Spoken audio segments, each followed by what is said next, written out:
大家好，歡迎再一次嚟到紅茶館，我係節目主持人 Man Sir 文豪。大家咧唔知有冇留意到咧一個好得意嘅現象啊？當大家去玩一個新嘅遊戲啦，譬如打保齡球咧，你從來冇玩過嘅，但係一開始玩嘅時候咧就好似好厲害嘅喎，一打咧就可能將嗰啲保齡球咧全部就一次咧就可以打冧晒嘅。仲勁過你嗰啲玩咗好耐嘅一啲嘅朋友嘅，甚至去做一份新工咧，初期嘅時候咧，譬如做一啲銷售嘅行業嘅工作咧，初期嘅時候咧就感覺到咧好好業績嘅喎，好好運嘅喎。咁呢啲咧可能有啲人咧就會認為呢啲就係所謂嘅新手嘅運氣。咁原來喺我哋嘅心理學裏邊咧都有個嘅術語嘅。個名咧就叫做新手的運氣。咁究竟新手的運氣係純粹一種嘅運氣啊，定係喺心理學上咧係有一個機制咧？咁原來一啲嘅心理學家咧，佢哋就話原來呢個係喺認知啦、環境同埋情緒上係有關係嘅。好啦，今集咧我哋會去詳細去分享翻啦，呢背後嘅機制啦，同埋新手的運氣帶俾我哋乜嘢嘅啟示嘅。今集節目係非常之精彩，希望大家都可以聽到落尾。喺講之前，都麻煩大家幫手免費嘅訂閱紅茶館，同埋多多分享出去，同埋就俾多啲嘅 like 啦，分享留言嘅。好啦，講翻我哋今日嘅主題，新手嘅運氣呢，其實佢簡單嚟講就係話，當我哋去從事一個新嘅活動啦、新嘅工作咧，往往會覺得嗰個表現會好好嘅。咁我哋會不知不覺間咧，就誤以為係一種嘅運氣、幸運之神嘅眷顧。咁究竟係咪咁呢？其實未必嘅，因為咧喺心理學上咧，會認為有以下幾點嘅。第一，喺認知上咧，點解一個新人佢個表現會好呢？就因為佢譬如從事一種新嘅活動，或者一個新嘅工作，由於佢以前未玩過、未做過呢樣嘢，佢係唔會俾自己有太高嘅期望嘅。咁佢反而咧以一種好輕鬆嘅狀態，純粹去享受個過程。譬如打保齡球啦，因為如果佢從前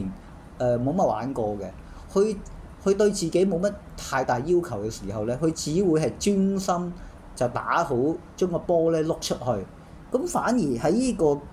冇乜壓力嘅環境之下，呢個心理狀態之下咧，反而佢個表現就可能會更加好嘅。嗱，咁呢個咧就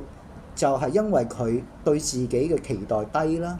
同埋佢能夠聚焦喺當下嗰個狀態，所以表現就會好。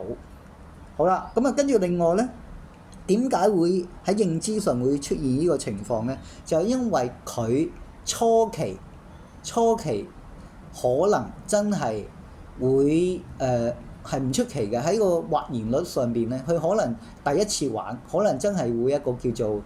超水準嘅表現，呢個唔出奇。但係如果佢繼續玩落去嘅時候咧，其實慢慢咧喺統計學上就會出現一個叫回歸平均值嘅狀況，即係話佢個表現咧就會翻去原本個能力嘅嗰個嘅情況。咁所以當一次半次嘅表現係唔可以反映到個事實嘅，當一路做多啲玩多啲嘅時候咧，佢嗰個表現咧拉翻個平均數咧，呢個先係一個比較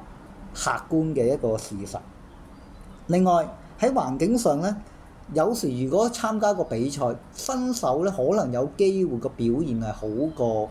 佢嘅對手喎。咁又點解咧？就因為可能佢嘅對手咧太過輕敵，因為諗住佢係新手嘛，甚至可能心態上見佢係新手，不如就讓下佢啦。咁基於兩個原因之下咧，可能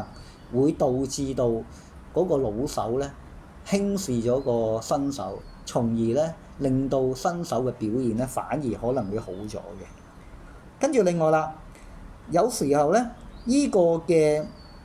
新手咧，有時會係一種嘅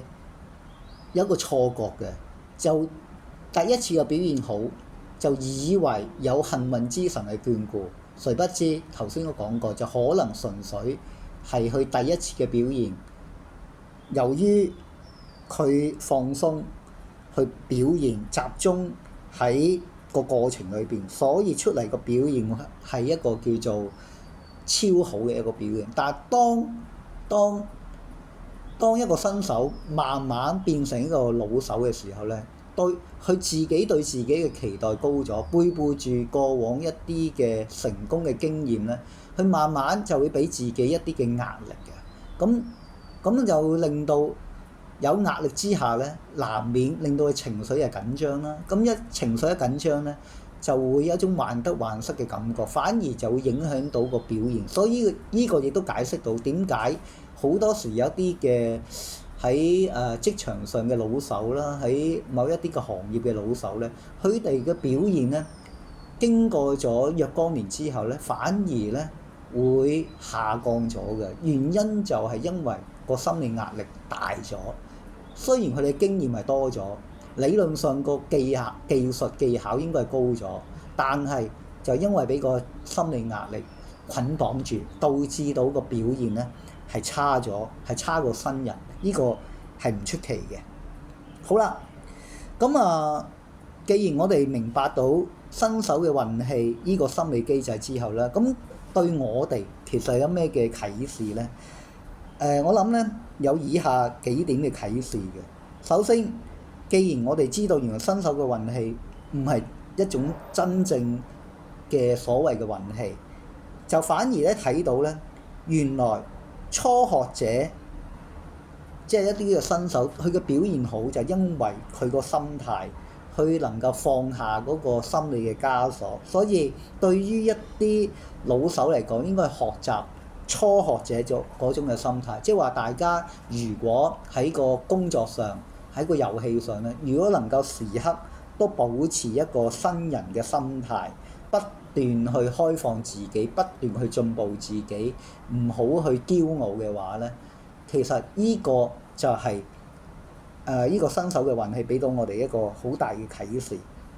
同埋咧就係要管理好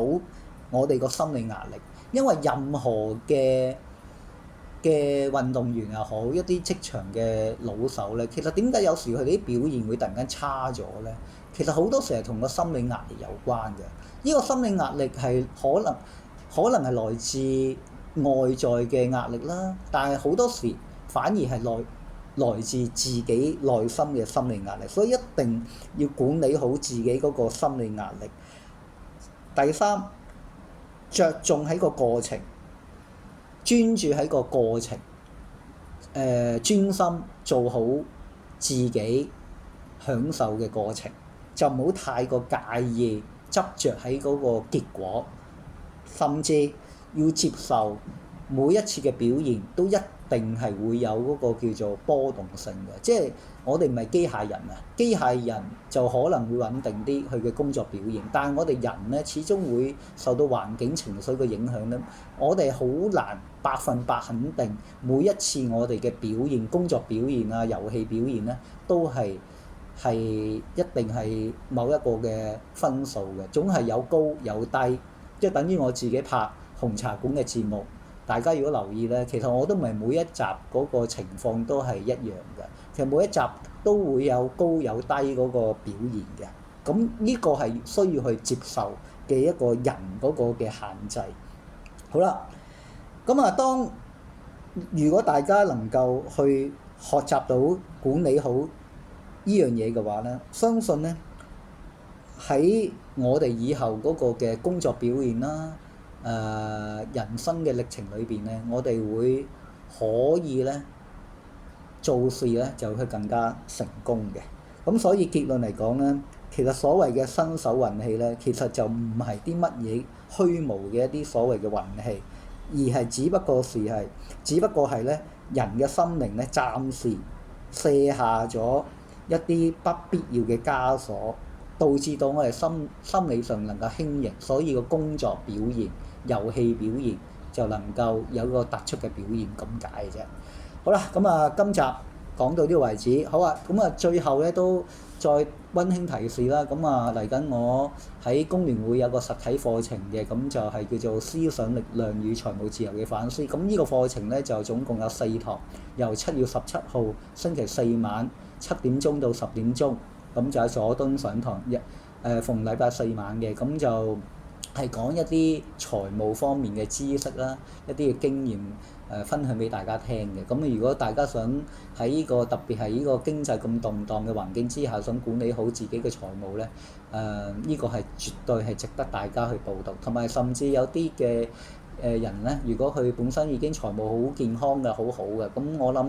都係值得去報嘅，因為我都會分享下點樣可以更加好好地去保護翻自己嘅財富嘅。咁啊，如果未報嘅，希望盡快去翻工聯會嘅網站報名，或者佢哋嘅分中心報名就可以啦。咁啊，到時7月17號夜晚見。咁啊，今集講到呢個為止，再見，拜拜。